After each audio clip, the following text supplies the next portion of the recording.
আরব ও মুসলিম সংখ্যাগরিষ্ঠ দেশগুলো যদি ইসরায়েলের জন্য আকাশপথ অবরোধ আরোপ করে তাহলে এর অর্থনৈতিক, রাজনৈতিক এবং নিরাপত্তাগত প্রভাবগুলো কতটা ভয়াবহ হতে পারে। এক নতুন প্রতিবেদনে এই বিষয়ে বিস্তারিত আলোচনা করা হয়েছে, যা প্রকাশ করেছে সংযুক্ত আরব আমিরাতের আল হাবতুর রিসার্চ সেন্টার। 9 সেপ্টেম্বর কাতারের রাজধানী দোহার হামলায় 6 জন নিহত হওয়ার পর ফিলিস্তিনের স্বাধীনতাকামী সংগঠন হামাসের নেতাদের লক্ষ্য করে ইসরায়েলি হামলার পর থেকে আরব দেশগুলো এবং ইসলামী সহযোগিতা সংস্থা ওআইসি একত্রিত হয়ে এ ব্যাপারে আলোচনা শুরু করেছে। এছাড়া গত সোমবার কাতারে জরুরি বৈঠক বসে 57 সদস্যের ইসলামী সহযোগিতা সংস্থা এবং আরব লীগ, যেখানে ইসরায়েলের হামলার জবাবে কি পদক্ষেপ নেওয়া যেতে পারে তা নিয়ে আলোচনা হয়।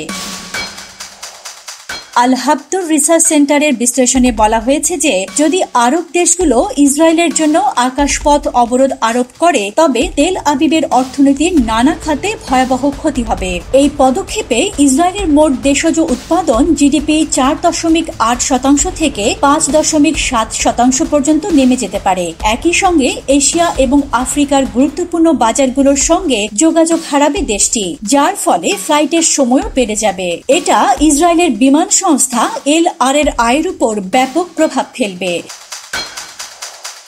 বিশেষজ্ঞদের মতে এল-আর এর আয় 60% থেকে 75% পর্যন্ত কমে যেতে পারে। এছাড়া ইসরায়েলের পর্যটন শিল্প এবং রপ্তানি, বিশেষ করে হীরা ও সময় সংবেদনশীল চিকিৎসা সরঞ্জামগুলোর বিপণন ক্ষতিগ্রস্ত হবে। এই ধরনের পদক্ষেপ পুরো অঞ্চলের ভূরাজনীতির চিত্র মৌলিকভাবে পাল্টে দেবে। বিশেষ করে উপসাগরীয় দেশগুলোর সঙ্গে ইসরায়েলের সম্পর্কের উপর বড় ধরনের প্রভাব ফেলবে।